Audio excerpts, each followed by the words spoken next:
Vamos falar um pouco mais sobre ações. Primeira pergunta: o que é uma ação, né? Ou o que são as ações que tanto se fala, né? Inclusive, a gente está estudando, né, a sociedade por ações, né? Sociedade anônima é uma espécie de sociedade por ações.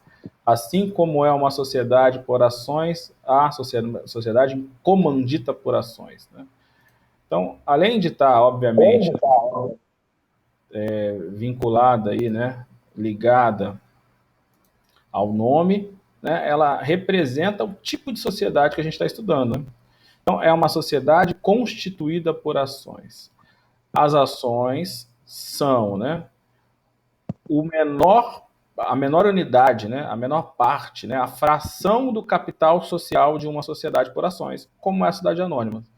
As ações, elas são, portanto, a menor parte, a fração, né, do capital social constituído uma sociedade anônima. E ela confere, né, ao seu titular, chamado de acionista, o direito, né, e obrigações. Então, a ação confere ao acionista direito e obrigações. A ação é a fração do capital social de uma sociedade constituída por ações. Eu tenho dois tipos de forma de constituição de uma sociedade no ordenamento jurídico brasileiro.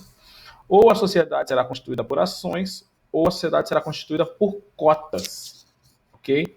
Uma sociedade contratual, ela é constituída por cotas, né? E o titular de uma cota se chama cotista. Uma sociedade por ações, óbvio, né? O nome é explícito, né? Constituída por ações. E o titular da ação se chama acionista. Cotista e acionista é uma espécie do gênero sócio, né? Na verdade, ambos são sócios de uma sociedade, certo? Só que uma sociedade vai ser por ação e outra vai ser por cotas. Então vamos falar um pouquinho mais sobre as ações. As ações, além de serem, né, a fração do capital social de uma cidade por ações, como é anônima, ela também é um dos valores mobiliários emitidos por uma sociedade, né, anônima. Né? Lembra que quando eu falo anônima, 99% do que eu falo para anônima se aplica à comandita por ações. E aí você estudou e viu as diferenças, né? Ou vai estudar e vai ver no seu trabalho. Então, uma sociedade anônima, ela vai poder emitir valores mobiliários. O que são valores mobiliários? São títulos, papéis, documentos emitidos por uma sociedade anônima, né, para serem negociados. Ora, esse negócio é diretamente entre as pessoas, ou ora é um negócio aberto ao público, né? É distribuído por uma corretora de valores para qualquer pessoa que tenha acesso a uma bolsa de valores. Então, sendo uma sociedade anônima aberta ou fechada, as sociedades anônimas vão distribuir esses títulos, esses valores, esses documentos que a gente chama valor mobiliário, né? Valor mobiliário é esse documento, né, ou esses documentos emitidos pelas sociedades anônimas para, né, poder atuar.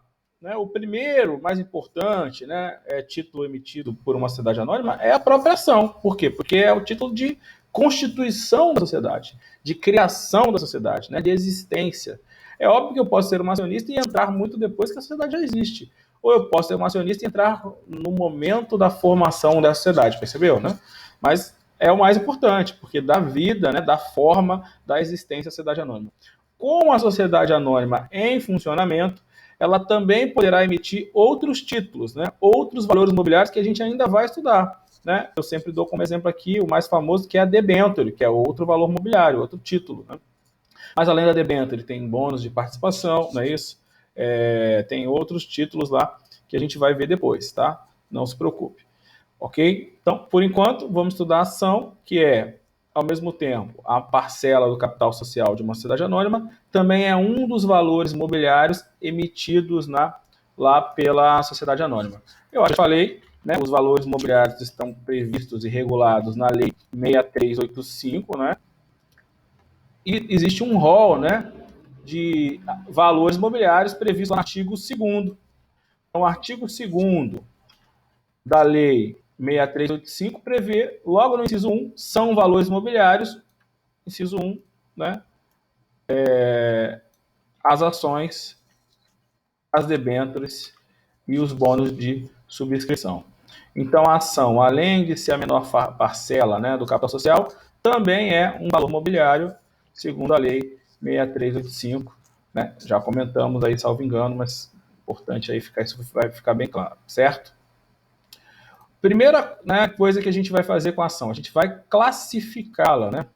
O Código Civil, né, classifica as ações, né, quanto à sua espécie, né, quanto à classe, quanto à forma, ok? Então, segundo o Código Civil, perdão, né, a Lei 6404, desculpa, né, a Lei 6404, eu posso classificar as ações em 3 espécies. Você já deve ter ouvido falar. Essas são as espécies, né, é o mais famoso, né? As ações podem ser ordinárias, podem ser preferenciais e podem ser de fruição. Tá? Então, segundo a Lei 6404, né, as ações podem ser ordinárias, podem ser preferenciais e podem ser de fruição. Ações ordinárias, galera, são aquelas que conferem, né, aos seus titulares todos os direitos básicos, né, que a lei reserva, todos os direitos comuns, todos os direitos mínimos, todos os direitos obrigatórios. Ordinárias são aquelas que conferem aos seus titulares os direitos, né, básicos de todo e qualquer acionista. Ok? São as ações de emissão obrigatória. Se uma empresa tiver ações, necessariamente, né, se uma empresa for por ações, melhor dizendo, ela necessariamente vai ter ações ordinárias, certo? É a regra, é a base, né? O que todo e qualquer empresa tem que ter. Não há sociedade anônima sem esse tipo de ação, ok? Vamos avançar, depois a gente volta a falar mais um pouquinho dela. A lei pensa assim, né? Ou trabalha da seguinte forma: será que todo acionista é igual? Não, né? Não necessariamente, a gente já comentou sobre isso. Eu vou ter um grupo de acionistas que tem interesse em tocar a empresa, né, em cuidar da empresa, em gerir a empresa. Normalmente é um empresário voltado àquele setor, né, pega o exemplo do Eike Batista, que trabalhava no setor, né, de petróleo, a família, todo mundo. Então ele quis montar uma empresa e ele ia, né, se não ele próprio ser o CEO, né, o diretor-presidente operacional, ou ele ia nomear alguém e ia ser um conselheiro. Ele está lá, né, diretamente envolvido na gestão do negócio. Além de porque conhece o negócio e também investir uma grande parte, né, do capital. Não todo, porque é um capital muito grande, como a gente já comentou aqui, e por isso ele optou por criar uma SA para poder captar recursos, né, necessários para desenvolver essa atividade. Certo? E tem um outro acionista que vai investir que, na verdade, ele só quer um retorno do seu capital. São chamados acionistas investidores, né? Então, muita gente tem um dinheiro, né? Quer fazer com que o seu dinheiro multiplique, e como é que você faz isso? Empreendendo, né? No Brasil, essa noção é bem distorcida, né? Porque muita gente, por muito tempo, viveu de renda sem empreender. Né? Pegou o seu dinheiro, multiplicou, colocando na poupança, olha que loucura, né? Emprestando a juros, né? Isso é uma distorção, né, do nosso sistema econômico até então. Hoje, ao que parece, não sei se vai permanecer assim, isso está se mudando, né? Hoje em dia, né, o dinheiro colocado em investimentos que não sejam empreendimentos, ele não tem retorno suficiente para multiplicar, né, o seu capital igual acontecia antes. Então, antes você colocava 10, depois de um ano estava 100. Né? Por quê? Porque o rendimento pago, né, em títulos fixos como poupança, né, CDBs, eram muito altos, 10, 20, 30%, né? Já chegou a ser isso ao mês. Isso, né, a gente mudou esse sistema hoje, né? Estamos tentando mudar. O que você ganha de retorno nesses investimentos hoje é mais para manter o seu capital, né, para não perder para a inflação, para o dinheiro ser mantido. A multiplicação do dinheiro, ela vai acontecer com o empreendedorismo, ou seja, quando eu monto um negócio, né, compro por 10 e vendo por 20. Aí eu estou multiplicando o meu dinheiro. Eu posso montar um negócio diretamente, não é isso? Ser o sócio, né, lá, o operador, o empresário daquele negócio, ou eu posso participar do negócio de alguém. Quando eu participo do negócio de alguém, né, eu estou sendo empresário, né, indiretamente, investidor, não é isso? Então eu acredito que o negócio de alguém, né, por várias razões, aí não importa aqui pra gente, e aí eu vou ser sócio dele. né? O acionista investidor não deixa de ser um sócio. Só que é um sócio que não vai participar do dia a dia das empresas. É um sócio que não vai participar da gestão do negócio. Né? É um sócio que quer que o seu dinheiro multiplique, que o seu capital multiplique, porque ele acredita no negócio, certo? Então é o chamado sócio investidor. Para o sócio investidor, portanto, né, ele tem uma diferença de interesses, né, de objetivos, né, do sócio comum, do sócio investidor, capitalista, né, do sócio empresário, acionista empresário. É claro que ambos querem que a empresa dê certo, é claro que ambos querem que a empresa lucre, mas só que ele não tem interesse muitas vezes, pode ser até que tenha, né, mas não tem interesse muitas vezes, né, na gestão. Então, para ele, o voto, por exemplo, não é necessário, né, não é obrigatório, não é comum. E ele prefere, muitas vezes, né, em vez do voto, prefere uma contribuição, ou uma retribuição, né, uma preferência financeira. Então, as ações preferenciais foram pensadas para atrair esse tipo de investidor. O investidor prefere, muitas vezes, ao invés de ter o voto, ter uma preferência de outra ordem, normalmente financeira. Então, as ações preferenciais, né, são aquelas, né, que conferem aos seus titulares, né, um direito diferenciado. Né? Esse direito diferenciado pode ser, né, de natureza financeira, como, por exemplo, né, a prioridade na distribuição de dividendo. Então, por exemplo, né, o dividendo, você sabe que é a parte do lucro da empresa que é redistribuída aos sócios, aos acionistas. Isso se chama dividendo. Eu posso ter uma ação preferencial, né, em que esse dividendo seja pago primeiramente aos acionistas preferencialistas, né?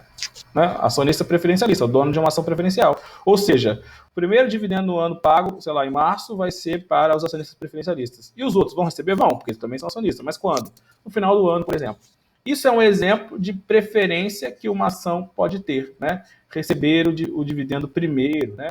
Ou ainda o dividendo pode ser um dividendo fixo, né? Então são exemplos, né, de direitos que dão um tipo de preferência ao acionista preferencialista, certo? Existem regras, né, previstas na Lei 6404, tanto para ação preferencial quanto para ação ordinária, né? Essas regras estão previstas, né, no artigo 15 em seguinte lá da lei.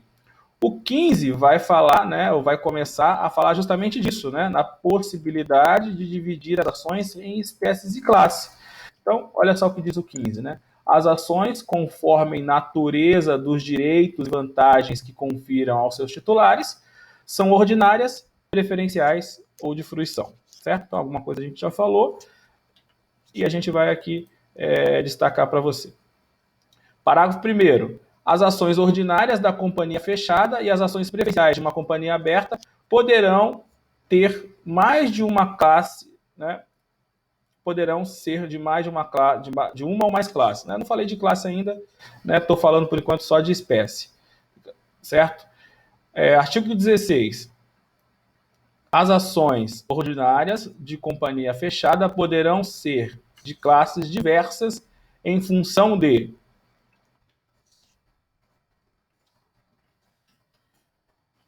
as ações ordinárias da companhia fechada poderão ser de classes diversas em função né, da conversibilidade das ações em preferenciais, das exigências da nacionalidade, né, brasileira ou não, e do direito de voto. Então, agora, vamos falar de classe, né, já que está aqui no 16. Uma coisa é a espécie, outra coisa é a classe. Espécie é ordinária, preferencial e de fruição.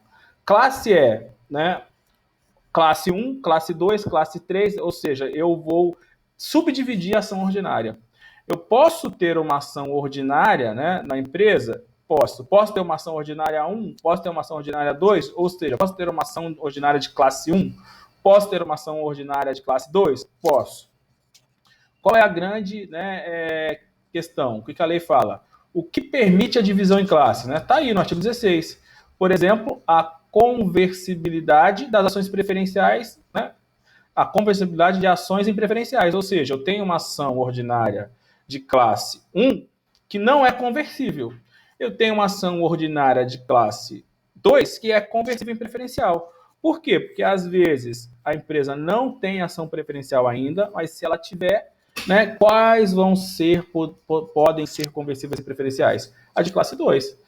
né? Então, se eu sou um acionista, né, ou se eu quero ser acionista de uma empresa, e para mim é melhor ter uma ação preferencial, a empresa vai fazer, mas ainda não fez, o que eu faço? Eu compro uma ação ordinária preferencial, classe 2, que me permite tirar a conversão no momento futuro e oportuno.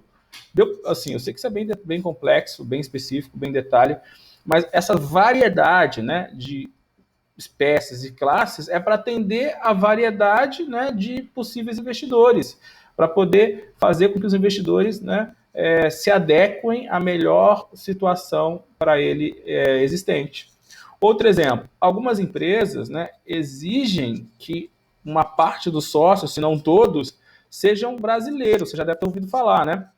Empresas de telecomunicação, companhias aéreas. E aí, uma das discussões, né, que o Brasil sempre teve o mercado aéreo muito fechado, em que você tinha só empresas nacionais concorrendo, por isso, inclusive, que o preço era muito caro, né? Você sabe, né?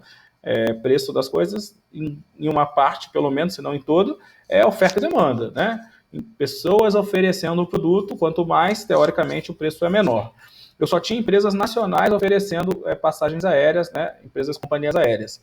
Por quê? Né? Porque a lei exigia que era só para brasileiros.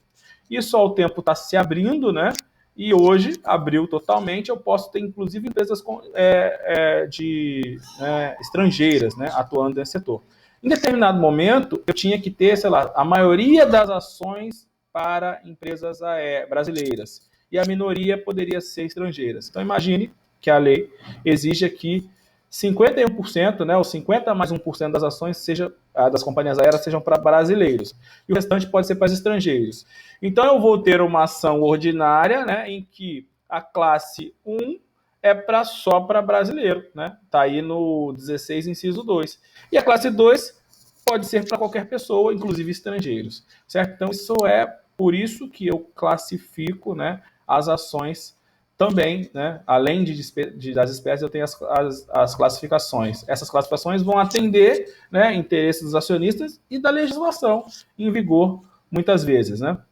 E o último caso, ou a última possibilidade, é a questão com o direito de voto, né? A gente não vai falar sobre direito de voto, né, mas eu posso dar direito de voto, né, em separado para o preenchimento de determinados cargos para determinado tipo de ação. Então, imagine uma empresa, sociedade anônima, Petrobras, que tem ações ordinárias de classe 1 e classe 2 relacionadas aqui ao direito de voto, né? As ações ordinárias de classe 1 vão, né, ter direito a votar, né, os conselheiros, e de classe 2 vão votar os diretores. Seria uma outra hipótese, tá? Eu estou dando exemplo de forma separada, mas poderia ser, inclusive, tudo junto. Ou seja, eu tenho uma companhia que tem ação ordinária 1 relativa à conversibilidade, ação ordinária 2 relativa à nacionalidade, ação ordinária 3 relativa... Algum tem um problema? Não.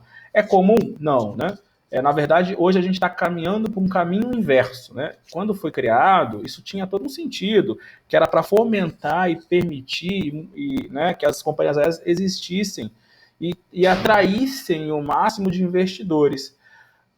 O mote da vez, né, o momento está em caminho inverso. Hoje, a melhor companhia é aquela que não tem ações em espécie, muito menos em classe, né? O ideal hoje, né, o que se prevê, o que se visualizou, que as melhores companhias são aquelas que têm um tipo único de ação. Porque, né, você tem aí, todos os acionistas têm o mesmo direito. O que aconteceu ao longo do tempo, né? Como eu tinha um grupo de acionistas com mais direitos, né, do que outros, esses acionistas acabaram prejudicando muitas vezes os acionistas minoritários. Então imagina um Joesley Batista, né, dono da JBL, que era dono de uma ação ordinária, que tinha direito a voto, e você que era um acionista preferencialista que não tinha direito a voto. Aí o Joesley Batista, né, por ser o controlador dessa empresa, pôde fazer contratos superfaturados, né, que no final das contas prejudicou todo mundo. Né? Então hoje em dia, né, o mote é você ter ações com todo mundo igual, para evitar esse tipo de coisa, né? A ideia é você ter, né, uma governança corporativa. A empresa não está lá para governar para A ou governar para B, né? A empresa tem que governar para todo mundo, né? Inclusive para o bem-estar da sociedade. Esse é o o momento atual. As empresas são classificadas na Bolsa de Valores, né, por níveis, né? Nível novo mercado, nível 1, nível 2. As empresas que estão no nível mais alto, né, que é o novo mercado, não têm ações. Um dos requisitos para uma empresa estar listada no novo mercado é justamente não ter ações com espécies diferentes, tá? Mas para prova, né, OAB tá aí, né? Tem que saber, não tem jeito. Outra coisa é o que está acontecendo na prática, no dia a dia, né, das companhias. Ok? Até aqui alguma dúvida? Voltando lá no artigo 15, que eu tinha comentado com você, que vai falar sobre as classes, né, das ações, isso aqui é importante. Olha só o artigo 15 de novo. As ações, conforme a natureza, os direitos e vantagens que confiram seus titulares, são ordinárias, preferenciais e de fruição. Olha o primeiro. As ações ordinárias da companhia fechada e as ações preferenciais da companhia aberta ou fechada poderão ser em uma ou mais classes. Então vamos lá, né? Aqui cai em prova. Por quê? Porque aqui tem uma exceção. A companhia pode ser aberta e a companhia pode ser fechada. Até aí, nenhuma novidade, né? Como dizia antigamente, choveu naves, né? Choveu em nada. Tá. A companhia, olha só o que eu vou primeiro. A companhia aberta, ela pode, né? A companhia aberta, ela pode ter ações conversíveis em espécies? Essa é a pergunta.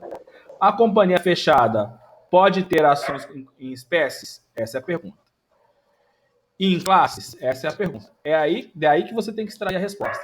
As ações ordinárias da companhia fechada e as ações preferenciais, as ações ordinárias da companhia aberta, fechada, e as ações preferenciais da companhia aberta ou fechada poderão ser convertidas em uma ou mais classes. A contrário senso, né, é todo tipo de ação de companhia que pode ter ações conversíveis em classe? Não. É isso que eu quero que você perceba. Não é todo tipo de companhia, né, e ação que pode ser convertida em classe.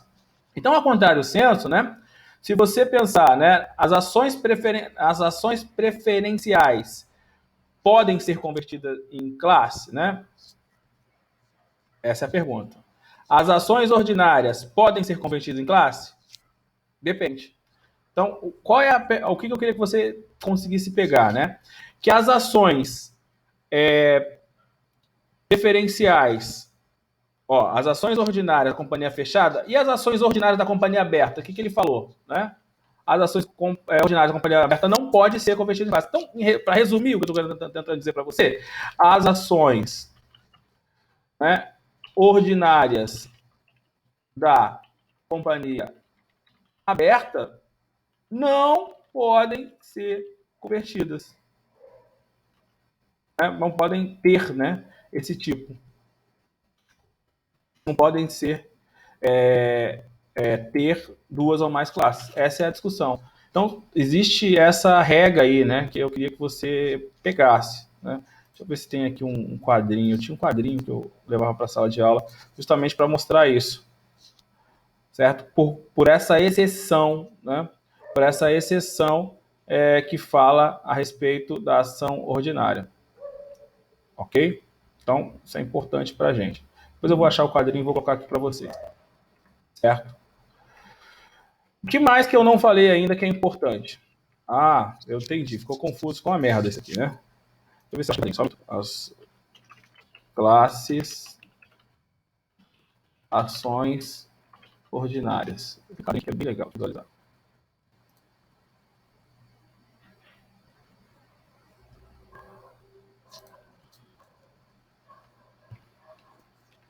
Vamos voltar aqui para poder isso ficar claro. Eu sei que isso é chatinho, isso cai em prova, você tem que saber.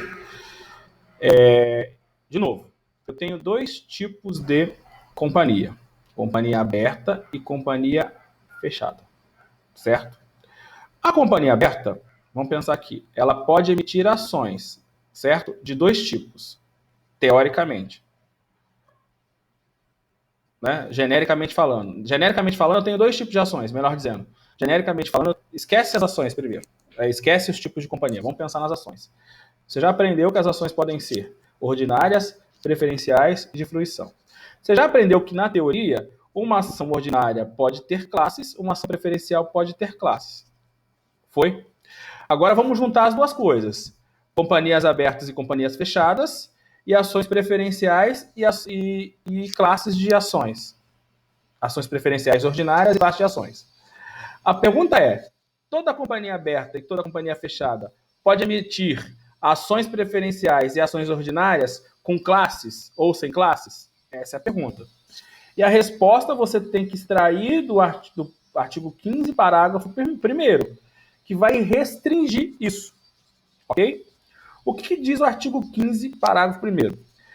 As ações ordinárias da companhia fechada e as ações preferenciais da companhia aberta e fechada poderão ter uma ou mais classes. A contrário senso, as ações, né, preferenciais da companhia fechada, agora acho que ficou mais claro, não poderão ter uma ou mais classes. É isso que é o certo. A contrário senso é isso. Ok? Para a gente resumir. Companhia aberta. Companhia aberta, tá? Isso que estava escrito em cima estava errado. Companhia aberta. Petrobras, não sei o que, não sei o que. Ela pode ter ações ordinárias? Sim. Pode ter classe? Pode. Ela pode ter ações preferenciais? Sim. Pode ter classe? Sim. Vamos agora para a companhia fechada. Companhia fechada, ela pode ter ações ordinárias? Sim. Pode ter ações preferenciais? Sim. As ações, a companhia fechada, pode ter classe nas ações ordinárias? Essa é a pergunta. Pode ter classe nas ações preferenciais? Já te respondi aí embaixo. As ações preferenciais da companhia fechada não pode ter classe. Em outras palavras, né, a única ação que pode ter classe, né, numa companhia fechada são as ações ordinárias, porque as preferenciais não. Vê se ficou melhor aí, Aline. Desculpa, realmente tinha ficado um pouco confuso. Isso é chatinho. E essa merda cai em prova. Certo? Melhorou? Né? Porque na verdade, a gente misturou as duas coisas, né? E a lei veda, né, essa separação em classes para um tipo de ação. Qual é a ação? Ação preferencial para um tipo de companhia, inclusive, da companhia fechada. Tá? Espero que tenha ficado mais claro. Agora sim, né? É difícil, galera. Empresarial é foda, né? Mas fico feliz aí que agora ficou melhor. E não deixa de perguntar, né? Acho que o objetivo aqui é conseguir te explicar. Esse é sempre o objetivo. Foi? Então, voltamos aí lá para a análise da Lei 6404. Estudamos o artigo 15, estudamos o artigo 16, né, que fala das ações ordinárias, né, ou dos tipos de classes possíveis nas ações ordinárias. Em relação às ações preferenciais, a previsão vai estar no artigo 17. Olha o que diz o artigo 17. As ações preferenciais ou as preferências das ações, elas são relacionadas a vantagens, né? Elas podem consistir, olha aqui o 17, né? Vai abrindo a sua lei aí junto também para você poder acompanhar. Artigo 17 está tratando das ações preferenciais. O que diz o 17? As preferências ou vantagens, né, das ações preferenciais podem constituir. Ou seja, é qualquer preferência, né, que eu posso dar para um acionista preferencialista? Não, né, são as preferências permitidas ou possíveis pela lei. Então, as preferências possíveis são essas três aí. Prioridade na distribuição de dividendos. Foi inclusive o exemplo que eu dei, né? Você vai receber o dividendo antes do que o outro. Prioridade, né? Receber primeiro.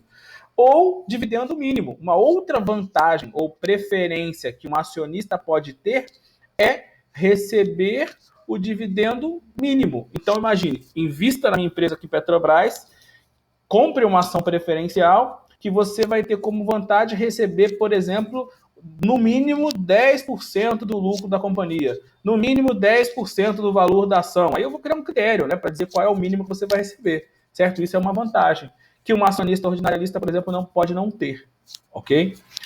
Qual vai ser o valor do dividendo pago pela companhia? Não sei. Os gestores, os administradores da companhia vão decidir, deliberar.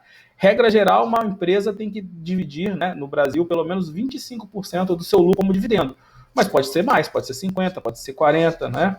Então, a empresa vai ter um período, né, um ano, um exercício, e vai trabalhar, vender, comprar, produzir, não sei o quê. No final vai ser apurado um lucro, né? Ou melhor, vai ser apurado um resultado, que pode ser lucro ou prejuízo. Havendo lucro, eu preciso distribuir uma parte desse lucro para os acionistas, que é o chamado dividendo.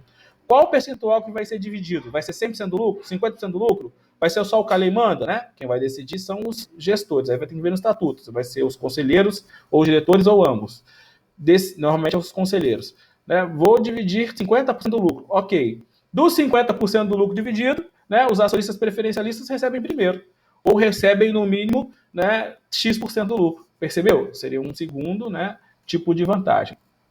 O outro tipo de vantagem possível, inciso 2, é com relação à prioridade no reembolso de capital, com prêmio ou sem prêmio. Pessoal, o que é reembolso de capital? Né? É a devolução do dinheiro investido pelo acionista. Isso não é muito comum no Brasil. Na verdade, o que se faz mais no Brasil é pagar os juros sobre o capital, né, que é o JCP. Então, um segundo rendimento que o acionista recebe no Brasil, muito conhecido, né, que talvez até mude aí, porque o pessoal está criticando muito agora, é o dividendo. Então, eu sou acionista da Petrobras, eu recebo dividendo. E eu também recebo o JCP, que é o juros sobre o capital. Né? Por que esses dois são mais famosos, são mais conhecidos, e por que é mais comum receber o juros sobre o capital e não o reembolso sobre o capital? Porque tanto os dividendos como os juros do capital, atualmente, são isentos de imposto de renda. Ou seja, o investidor, o acionista que recebe esses valores, não vai pagar imposto de renda sobre isso. E para a empresa, né, as empresas preferem, muitas das vezes, entregar, dividir, né, pagar juros sobre capital do que pagar os dividendos. Por quê? Porque o dividendo, né, ele para o acionista não é tributado, mas para a empresa é tributado. Por quê? Porque o dividendo é a divisão do lucro. E ela vai pagar imposto sobre o lucro. E o juros sobre capital é visto como uma despesa financeira, ou seja, né, aí é bem técnico, né, galera? É contabilidade. Né? Na contabilidade da empresa, né, o dividendo vai sair lá no final, depois de aferir o lucro, inclusive vai ter lucro sobre, né, tributo sobre esse lucro. O juro sobre o capital é uma despesa, né? Na verdade, vai entrar no balanço da empresa como uma empresa, né, como uma despesa. Além de não pagar esse imposto, vai ter uma despesa ali para ser abatida. Uma grande empresa, né, acho que você já deve ter ouvido falar sobre isso, ela paga muitos impostos e tem várias formas de apuração dos impostos. Né? Uma grande empresa, como a SA, que tem o seu, né, acionistas, normalmente ela é uma empresa de lucro real. O que é uma empresa de lucro real? Uma empresa que ela vai apurar realmente qual foi o lucro que ela teve. Então ela vai contabilizar suas receitas e ela vai contabilizar suas despesas. E eu incluo nas despesas esses juros que eu estou pagando. No final das contas, se eu tenho mais despesas, né, vou ter menos lucro e, portanto, vou pagar menos tributo. Percebeu? Então tem essa vantagem aí do juros sobre capital. Nem sempre vai ser assim, tá? Existem outras formas de apurar o lucro da empresa. O lucro pode ser presumido. Ou a empresa pode estar dentro de um sistema chamado Simples Nacional, que o lucro também é presumido com base, né, no faturamento. Então, aí é contabilidade, né, é outra área, mas só para a gente poder, né, trabalhar umas coisas aqui que tem a ver com o que a gente está falando, certo? Então, normalmente, não é comum você ver uma empresa, né, distribuindo ou reembolsando o capital do acionista, mas é possível. Não é possível, tá? Mas é possível. Por que ela não faz isso? Porque é melhor deixar o dinheiro com a empresa, ela não me reembolsar e eu receber o dividendo que é isento, do que ela me devolver esse dinheiro e eu depois ter que tributar, certo? Mas é possível. O que seria o reembolso do capital? O reembolso do capital é a devolução do dinheiro que eu investi, simples assim. Eu não fui lá, né, não comprei ações, não coloquei 100 mil reais em ações, né? Ou seja, eu dei o meu capital para a empresa. Se a empresa crescer e começar a ganhar muito dinheiro, ela não pode resolver devolver para o acionista, né, o dinheiro. Né? Por que ela faz isso? Ela faz isso para diminuir a quantidade de acionistas. Né? É forma de diminuição do capital. Seja porque ela cresceu e teve lucro, né, e ela quer, né, diminuir a quantidade de acionistas e pega a parte do lucro e reembolsa o capital dos acionistas, ou seja, até porque a gente viu isso, né, porque o capital foi superestimado, ou seja, eu precisava de R$ 1 bilhão, eu captei R$ 1 bilhão, mas na verdade eu só usei 800 mil, portanto tem 200 mil aqui, né, que são a mais, e aí eu posso devolver isso para os acionistas. Então eu posso ter ações preferenciais que são emitidas dizendo, se eu for devolver dinheiro, né, a título de reembolso, esse reembolso você vai receber primeiro. Inclusive, eu posso te devolver simplesmente o dinheiro que você me deu, ou eu posso dar um prêmio, né? Vou te dar mais 1% ao mês, mais tantos por cento ao ano, né? Com prêmio, mas sem prêmio. Tá? Não é muito comum, mas é possível, né? E tem que entender que tem essas possibilidades. E a terceira hipótese, né, é a acumulação, né? 3 na acumulação de preferências ou vantagens, né? Que trata o inciso 2. Então, ou seja, eu posso ter uma coisa e outra ao mesmo tempo, certo? Então, a terceira preferência, né, na verdade, é a acumulação das outras duas. Tá? Graças a Deus, né, esse aqui não cai muito em OAB. Para nível de OAB, se cobra mais o básico, né? O que é ação preferencial, o que é ação ordinária, né? Cobra ali aquela questão de qual tipo de ação, né, de companhia pode ter preferência ou classe, que a gente viu, né? Isso é o que mais cai, graças a Deus, né? Como eu já disse várias vezes, a gente não vai assim num nível muito específico para esse tipo de prova, né? Para a prova da OAB, certo? Então, até aí, legal, vantagem.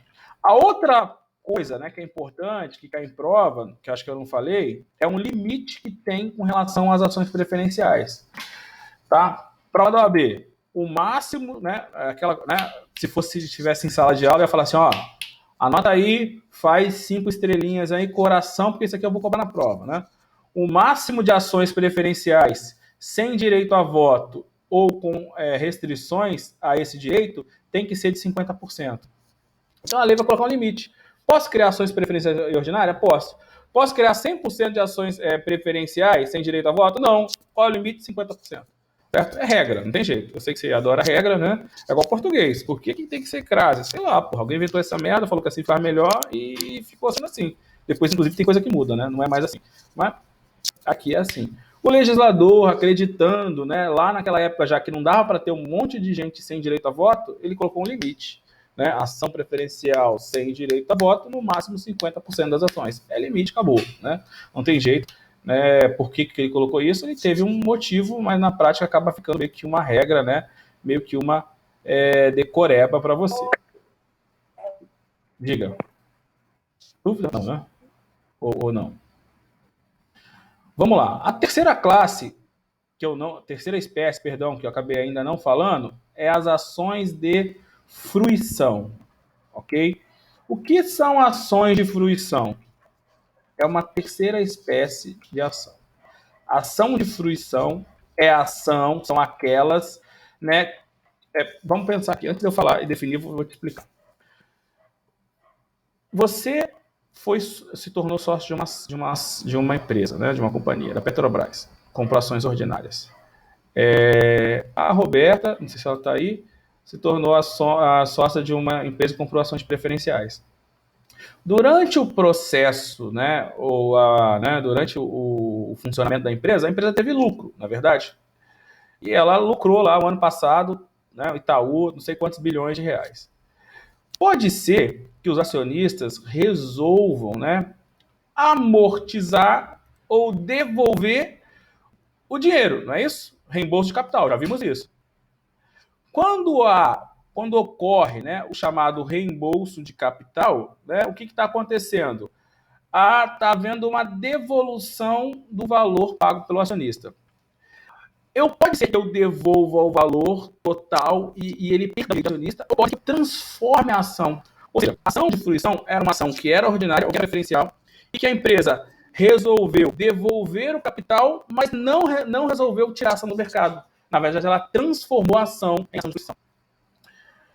Por que a empresa faz isso? Porque ela quis, né, mudar, né, a empresa ela muda, né, ela joga, ela altera o tipo de ação.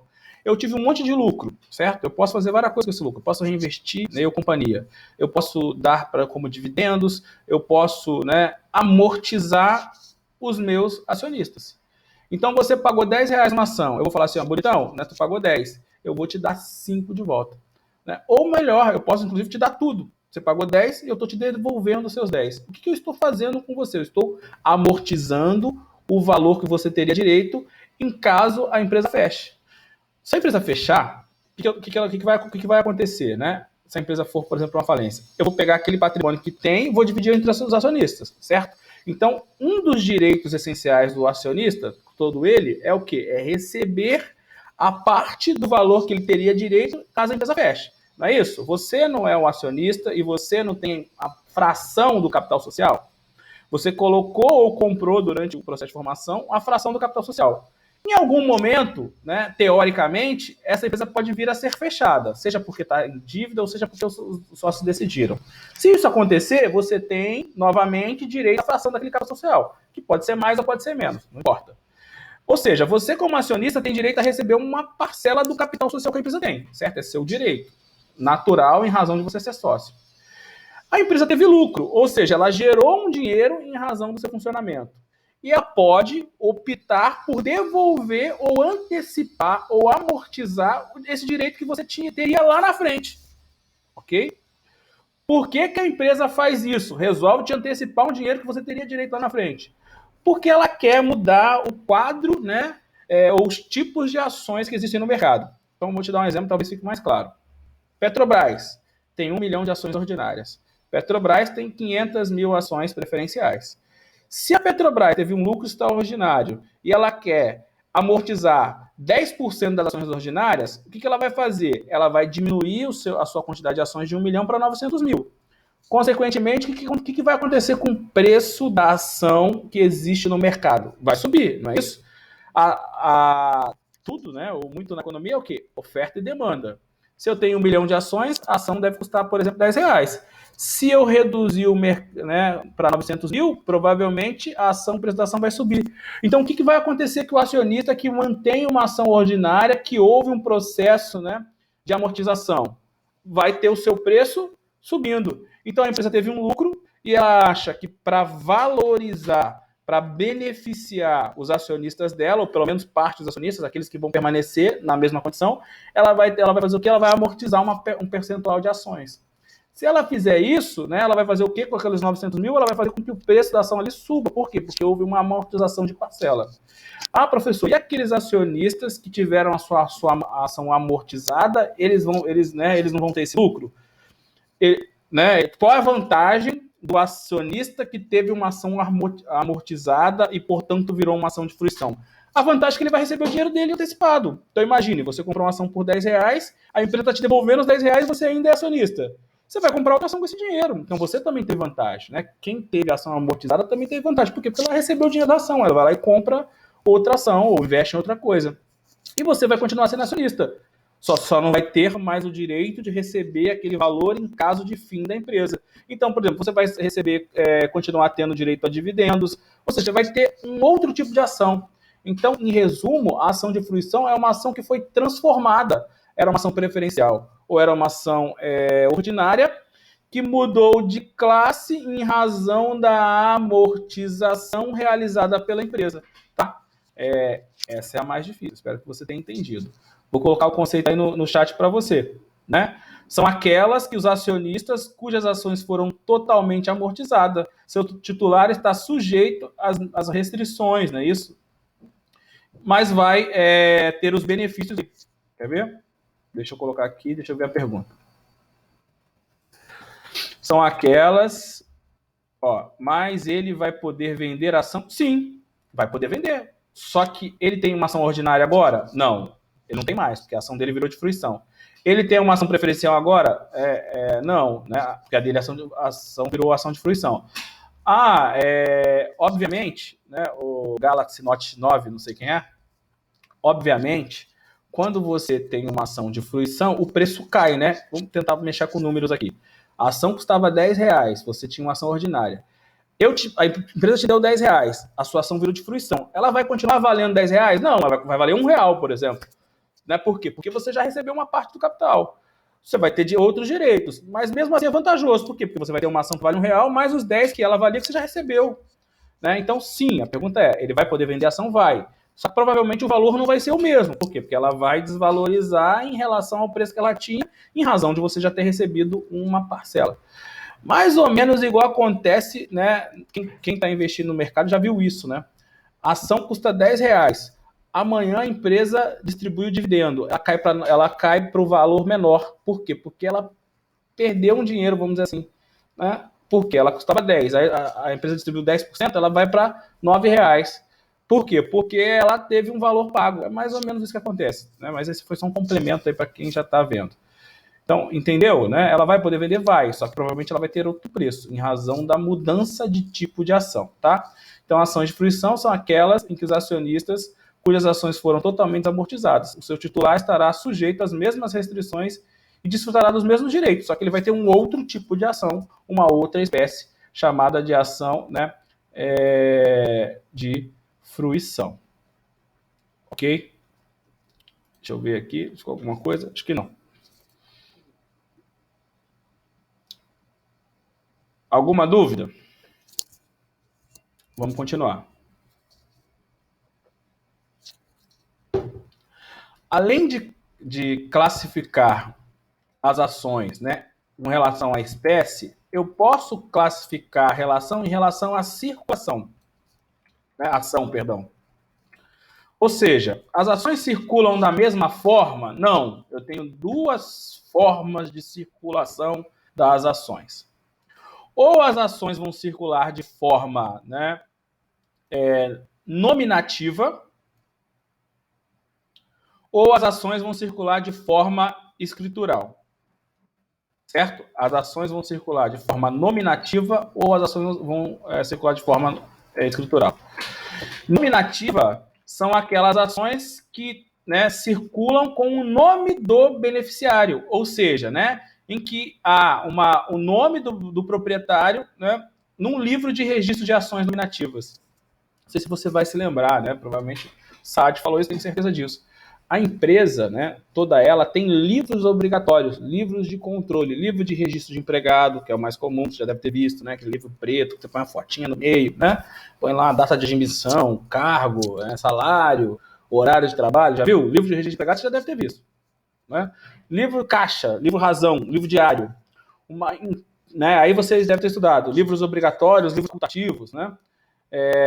Livros obrigatórios comuns, livros obrigatórios especiais. Dois essa merda, né? Então, existe um livro obrigatório especial, que é o livro de acionistas, né? Ou livro de registro de ações nominativas. Então, imagine, antigamente, né? Hoje em dia, só formação, uma companhia fechada para ter esse tipo de livro. Então, é um livro em que tem o nome do acionista. Né? Como é que a ação circula? Com a mudança do nome do acionista no livro. Então, se eu comprar ações suas, né, por exemplo, de uma companhia fechada, em que as ações sejam nominais, né, ou nominativas, como é que a ação muda de nome?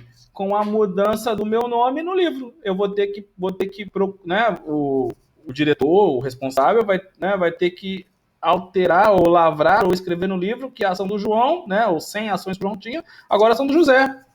Né? Isso que é uma ação nominativa, né? Ou seja, uma ação que circula, né, com a transferência da propriedade no livro de registro de ações. Companhias abertas, né, que negociam valores imobiliários. Tem ações nominativas? Claro que não, né? Porque ninguém, imagina uma Petrobras que você vai ter que ficar fazendo um registro em livro de ação. Não, né? Você tem um segundo tipo de ação, são as ações escriturais. Que são as ações escriturais, segundo a lei? São aquelas, né, em que o controle da propriedade é uma escrituração contábil, né? Não é um livro, né? É uma escrituração, né, de contas. Né? Olha só o conceito que eu coloquei para você aqui. Escriturais são aquelas mantidas em conta de depósito em nome do seu titular. Não é assim que acontece quando você compra a ação da Petrobras? Você tem uma conta de depósito na corretora, né? E essa conta, né, esse seu extrato da sua conta de depósito diz que você é proprietário, ok? Então, no geral, atualmente, né, a maioria das ações, né, são escriturais. Como é que eu comprovo a titularidade de uma ação escritural? Através do extrato da conta de depósito. Né? Vê se deu perceber, né? Então, ações circulam de forma nominativa ou de forma escritural. Nominativa é aquela que consta o nome do proprietário no livro, né, livro de ações nominativas, e escritural é aquela que consta, né, o proprietário em um extrato, né? É o caso mais comum, tá? Essas regras, né, de escriturais, nominativas, estão previstas também na Lei 6404, lá nos artigos 20, né, em diante. Né? Tá aí, eu coloquei para você. Então, vai lá para o artigo 20, né? Você que está com o código aberto aí. Forma, né? As ações podem ser nominativas. Né? Uma ação nominativa, ou seja, aquela que tem lá no livro, ela pode ter um certificado, né, um documento para entregar para o acionista? Pode, né? É o certificado de ações. Ela tem um comprovante, é um documento. Antigamente, as ações eram nominativas ao portador. Hoje isso não existe mais, né? Por quê? Porque isso foi usado muito para fraude, né? Foi usado muito para poder fazer lavagem de dinheiro. Então, você tinha um certificado que quem tivesse de posse desse certificado era o acionista. Agora não tem mais. O certificado é nominal só, né? Não é mais ao portador. Por quê? Para evitar fraude. Isso foi mudado na época do Collor, né? O Collor, todo mundo fala mal dele, mas ele fez coisas realmente para acabar com a lavagem de dinheiro. Acabou com as ações ao portador, né? Que era um grande problema, né, para a lavagem de dinheiro, tá? Aí tem várias regras sobre ações nominativas. Ó, se você pegar ações ao portador, a lei, né, que era os artigos 33, foi revogado em 1990, bem a época aí do Collor. Tá bom? Ok? Alguma dúvida? Ações escriturais e ações nominativas e ações escriturais, tá? Que mais?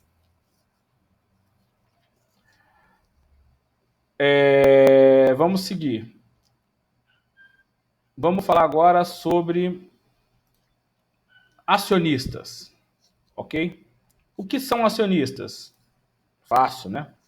Acionista é o titular de uma ação, certo? Acionista é o titular, ou são os titulares, né? Acionistas são os titulares de uma ação, não, das ações de uma companhia. Estou digitando aqui, estou colocando corretamente. Das ações de uma companhia. Quais os acionistas podem ser classificados da seguinte forma: os acionistas podem ser ordinários ou comuns. Os acionistas podem ser os preferencialistas, que a gente falou, né? Eu posso também, né, classificar acionistas como acionistas controladores, né? Então eu vou falar, a empresa tal é acionista controladora de outra tal. Então vou te dar um exemplo. A Itaúsa é acionista controladora do Banco Itaú, certo? Então eu posso classificar acionistas em acionistas controladores também. Né? O que é um acionista controlador? É aquele que possui uma quantidade de ações, né, suficiente, né, para poder decidir pelas regras da empresa. Pode ser pessoa física ou pode ser pessoa jurídica. Né? Eles detêm a maioria dos votos, né, necessários para gerir uma empresa. Acionista controlador, você já deve ter ouvido falar. Artigo 116 da lei, né? Acionista, artigo 16, vai falar do acionista controlador. Entende-se por acionista controlador, vou para você. Entende-se por acionista controlador a pessoa natural ou jurídica, ou grupo de pessoas, né? Às vezes você junta vários acionistas e forma um grupo chamado de acionista controlador, que por acordo ou por voto tem um controle comum da empresa. Então, eles podem fazer um acordo, né? No papel, ó, vamos se juntar aqui, a gente decide sempre em conjunto para a gente se tornar o acionista controlador. Que é o titular de direitos do sócio que lhe assegurem de modo permanente a maioria dos votos em deliberações em Assembleia Geral, ou o poder de eleger a maioria dos administradores da empresa. Ou seja, o que configura um acionista controlador? Né? Poder ter os votos, né? Toda a Assembleia poder ter os votos, né? Majoritário, ou majoritariamente, a maioria dos votos, ou poder eleger a maioria dos membros administradores da companhia. É a mesma coisa? Não, porque dependendo do tipo de empresa, eu posso ter alguns membros que são destinados aos minoritários, né? Por isso que não é simplesmente votar sempre em tudo, porque pode ser que naquele lá eu não vote. Então, né, por isso que tem essa diferenciação. B. Usa efetivamente o seu poder para dirigir as atividades sociais e orientar o funcionamento da companhia. Então, o segundo requisito, tá? Eu tenho poder e uso, porque eu posso ter e não usar, e apesar de ter a maioria das ações com direito a voto, quem acaba gerindo efetivamente a empresa é outra pessoa que, inclusive, tem menos. Por quê? Porque eu não vou, porque eu sou inerte. Isso é na teoria, né? Na prática isso não vai acontecer, tá? Então, regras aí com relação ao acionista controlador, né? O artigo 116, parágrafo 1, que é novo, né? O acionista controlador da companhia aberta e os acionistas ou grupo de acionistas que elegerem membros do Conselho de Administração ou membro do Conselho Fiscal deverão informar imediatamente as suas modificações acionárias, né, na companhia, à Comissão de Valores Imobiliários e à Bolsa de Valores, entidades do mercado. Qual é que é a questão, galera? Teve várias mudanças da Lei 6404 na década de 2000 para poder, né, justamente criar essas regras de compliance na companhia, né? Ou seja, se você muda a sua posição acionária, você é acionista controlador, você está vendendo ou comprando, você está mudando, isso tem interesse dos outros, então você precisa informar isso, né? Então, isso é um dever de informação recente, tá? Isso cai bastante em prova. O acionista controlador tem responsabilidade? Tem, né? Ele pode ser processado por abuso, né? Olha aí, artigo 117. Né? Você que gosta de penal, tem um monte de crime aí, de problema, defesa, né, para acionista controlador, com base, né, aí você tá, olha só que legal, né, direito empresarial com penal. 117. O acionista controlador responde pelos danos causados por atos praticados com abuso de poder. O que são considerados abusos de poder? São modalidades de abuso de poder. Orientar a companhia para o fim estranho ao objeto social, lesivo ao interesse nacional, favorecê-la em favor de outra sociedade, brasileira ou estrangeira, em prejuízo de participação dos acionistas minoritários. Tá, eu sou controlador, eu mando na companhia, eu posso então fazer um negócio que traga prejuízo aos acionistas ou ao Brasil? Claro que não, né? A lei aí diz que isso é abusivo. Promover a liquidação da companhia, né? Liquidação é a extinção. Né? A companhia está dando certo, eu vou promover porque eu posso, porque eu que mando. Não, né? A liquidação da companhia próspera. Ou transformá-la, incorporá-la, fusão ou cisão, né? A incorporação é a união, né? Você A incorpora B, fusão A e B vira C, não é isso? Une, e cisão é separar, com o fim de obter para si ou para outro vantagem indevida, né? Aqui vem um crime aí, né? Além de uma proibição legal. Promover a alteração estatutária, emissão de valores imobiliários, então várias regras aqui que graças a Deus não caem na B, no sentido de abuso de poder desse acionista controlador, né? Depois você dá uma olhadinha aí, se for de seu interesse, tá bom? O que mais tem para a gente falar com relação a isso, né?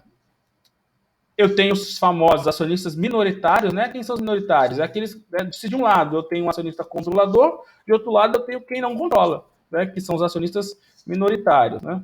Os acionistas minoritários é aqueles que não participam, né? Ou não participam de forma eficiente do processo de decisão da companhia. Para a gente fechar, tem um assunto bastante importante quando a gente fala de acionista, né? E são os direitos aos acionistas. Quais são os direitos dos acionistas, né? Quais são os direitos dos acionistas? Aí depende.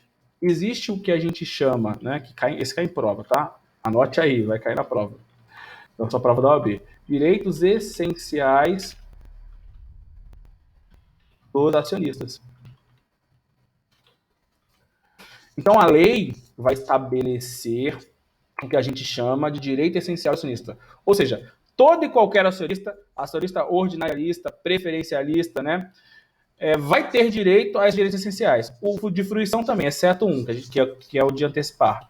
Tá? Onde é que está previsto esse artigo? Artigo 109, né, da lei da SA. Então, abre aí o seu artigo 109 para a gente avaliar, estudar os famosos ou chamados direitos essenciais dos acionistas. Artigo 109. Vou abrir e vou colar aí para você.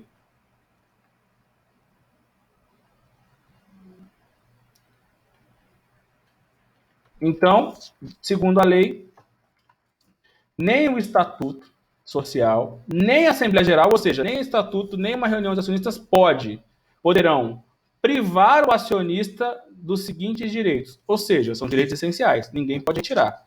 Direito número 1, participar dos lucros sociais. Então, regra geral, todo e qualquer acionista participa dos lucros sociais.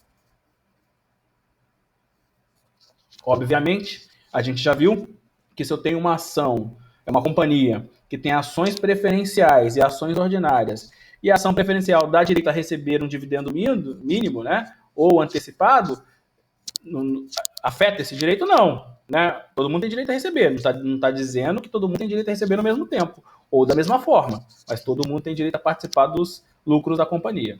2.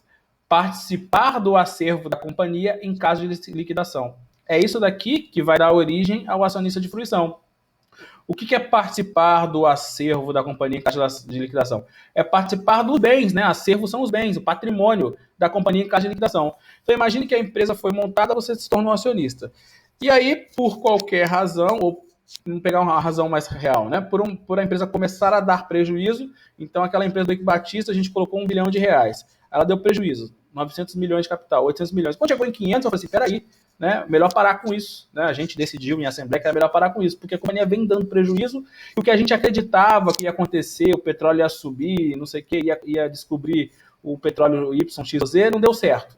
Então, a expectativa é que a companhia não sobreviva por mais tantos anos.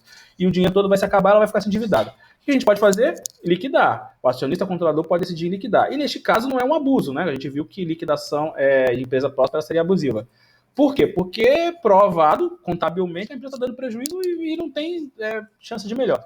Certo? Então vamos liquidar. Todos os acionistas têm direito a participar da sua cota parte correspondente, ou seja, do acervo da companhia, exceto aquele que já recebeu porque tem uma ação de fruição. Então, regra geral, né, todo acionista tem direito de participar do acervo da companhia. Se ele comprou a parte, ele vai receber, né, sua cota parte de volta, certo? Esse aqui você tem que decorar, desculpe, mas é a realidade. 3. Fiscalizar na forma prevista em lei, né, nesta lei, a gestão dos negócios da companhia. Então, todo acionista vai poder olhar os balanços contábeis. Todo acionista vai ter acesso às regras, aos resultados da empresa. Por exemplo, é claro que é na forma da lei. Né? Existe um momento, né, oportuno, legalmente previsto, em que o diretor, né, o controlador, vai publicar os balanços. Você, para ser acionista, não pode bater com o pé na porta do diretor e falar assim, eu quero ver os livros aí. Né? Não pode fazer isso. Até porque isso seria um privilégio para você em relação aos demais acionistas. Você vai ter um momento que você vai poder fazer isso. Então, vai haver uma publicação anual dos resultados. Vai haver uma assembleia geral para aprovação das contas. Então, nos termos da lei, né, você vai ter direito a fiscalizar. Então, se ele não cumprir a lei, você pode exigir, inclusive judicialmente, que ele preste contas, que ele apresente livros. Né? Então, é seu direito de fiscalizar. E 3, direito de preferência. Né? Ou seja, se você é um acionista e a empresa resolve emitir novos títulos, adivinha, você tem o direito de comprar primeiro, porque você já está no negócio. Né? O direito de preferência, ele né, em relação à ação, sim, obviamente, e ele também ou vai acontecer em todos os outros títulos que a companhia emita e que, no final das contas, virem ações. A gente não falou sobre os demais valores imobiliários ainda, né? Mas eu posso atribuir aos outros valores imobiliários a conversibilidade em ação. Então, imagina, Petrobras precisa de dinheiro. Ela pode emitir novas ações? Pode. Ela pode também emitir dívidas, certo?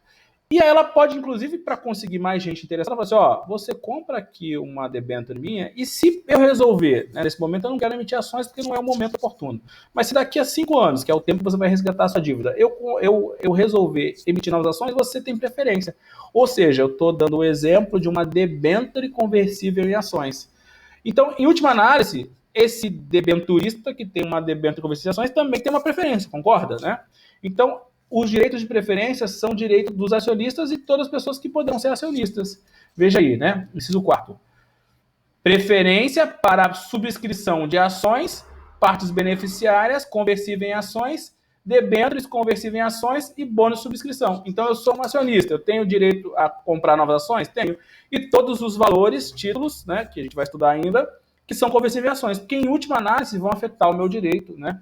Ou vão complementar o meu direito de acionista. Então, eu sei que isso é chato, né? mas isso cai em prova. Tem que saber quais são os direitos essenciais dos acionistas. São só esses, né? São só 5, faltou um. Vou colocar agora, por último. Retirar-se da companhia é o direito de sair, né? Retirar-se da companhia, da sociedade, nos casos previstos em lei. Posso sair a qualquer momento? Não necessariamente. Então, pode ser que a companhia crie um lockdown, que é agora, ninguém pode sair, né?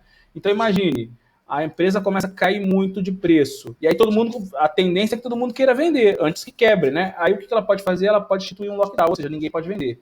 E aí, obviamente, você não pode vender também. Mas fora esses casos previstos em lei, você pode sair. Como é que você sai? Vendendo a sua ação, certo? Então, 5 direitos essenciais da sociedade anônima. Não esqueça, cai em prova, cai em OAB. Quais são? Participar dos lucros, participar do acerto da companhia, fiscalizar, preferência e retirada. Tá? 5 direitos essenciais. Qual o direito que todo mundo conhece, fala, né, e não está aí? Já conseguiu visualizar? Percebeu? O que eu não falei?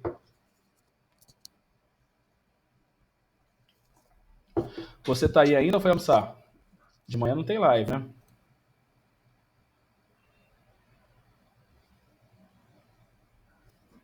Qual o direito que tá aí e eu não falei? Alguém? Alô? Tem alguém aí? Alô? Tem alguém aí? Tá ficando chato isso, professor. Agora eu tô aqui. Direito de vender é retirar-se, né? Live do Medina, né? Ninguém respondeu. Direito de voto, galera. Direito de voto, né? Não é o mais interessante, direito de voto, né? Não é um direito famoso. E aí? Né? A pergunta é, direito de voto é um direito essencial? Todo acionista tem que ter? Você já sabe a resposta. Não, né? Não, você cai em prova, hein? Direito de voto não é um direito essencial. Ou voto não é um direito essencial. Nossa, professor, não. Não é. O voto não é. Não esqueça mais isso, porque isso vai te salvar uma questão de OAB. Voto não é um direito essencial. Já vimos, né? Eu posso ter acionistas com direito de voto ou não. Né? O direito de voto, né, ele vai ser atribuído a um grupo de acionistas, né, ordinarialistas, por exemplo. E eu posso ter acionistas preferencialistas que não têm direito a voto. Cuidado. Toda ação preferencial não tem direito a voto? Não necessariamente. Quem vai definir quem tem direito a voto e quem não tem direito a voto é o estatuto da companhia. É o estatuto da companhia que vai dizer quais os tipos de ação. Ponto. E das ações existentes, quais têm direito a voto. Como eu disse, atualmente, uma empresa que está no novo mercado só tem um tipo de ação ordinária e todas têm direito a voto. Mas vai ser sempre assim? Não. Eu posso ter as companhias mais antigas, né, que vão ter ações preferencialistas e ordinaristas. E vão dizer que todas as ações ordinárias têm direito a voto e todas as ações preferenciais não têm direito a voto. Isso é a regra, é o que normalmente acontece no mercado. Mas cuidado, né? Até a ação preferencialista sem direito a voto, a lei diz que se ela ficar sem receber dividendos por 2 anos, ela vai poder ter direito a voto, tá? Então, esse direito a voto é outra parada, né? É outra regra. Né? Direito a voto está nos artigos 110 em diante, né? Olha só que legal, né? Então, olha o direito a voto. Direito de voto, artigo 110. Cada ação ordinária corresponde a um voto na deliberação da Assembleia Geral. Ou seja, a ação ordinária vai ter direito a um voto. A ação preferencial vai ter direito a voto? Depende do que diz o estatuto. Por quê? Porque não é obrigatório, não é essencial, certo? O estatuto pode estabelecer limitações ao número de votos de cada acionista. Então, eu posso ter, né, cada acionista tem no máximo 10%, 20%, isso é possível, né? O estatuto pode estabelecer isso. É vedado atribuir voto plural de qualquer classe de acionistas, né? Voto plural é vários votos, né, ao mesmo tempo. O que mais tem aqui importante para você? 111. O estatuto poderá deixar de conferir às ações preferenciais alguns direitos, né, inclusive direito de voto, né, contendo as restrições observadas no artigo 109. Então, né, como eu já disse, né, a ação preferencial pode não ter direito ao voto. Problema nenhum, né? Isso é importante, isso cai em prova, né? Isso cai em prova, isso é importante. Né? O direito a voto não é um direito essencial. Então, portanto, consequentemente, né, o estatuto pode deixar de atribuir o direito, né, a voto a determinado grupo de acionistas, tá bom? Que mais, né? Que tem para a gente falar aqui sobre isso. Mas, assim, graças a Deus, né? Cai só o básico, como eu já falei. É proibido ao acionista que possui direito de voto votar com a finalidade de causar dano à companhia ou a outros acionistas, né? Causando prejuízo. Artigo 115, também é interessante. Não sei se cai em prova, não lembro de ter caído nada em prova em relação a isso. Também é proibido votar na Assembleia de aprovação do laudo do bem, o qual atribuiu para a formação do capital social. Lembra que a gente comentou, né, que vai ter uma Assembleia Geral de Subscritores para a formação do capital social? Lá, quando a gente falou de formação do capital social lá na aula passada, a gente falou que eu posso ser um acionista e dar um bem para formar um capital social. E aí, o que eu estou falando para você, né? Não tem como eu participar dessa votação, porque eu sou interessado, né? Isso é bem óbvio, né? Mas está aí a regra para você, certo? Se ele votar e causar prejuízo, né? Obviamente, ele vai ser responsabilizado.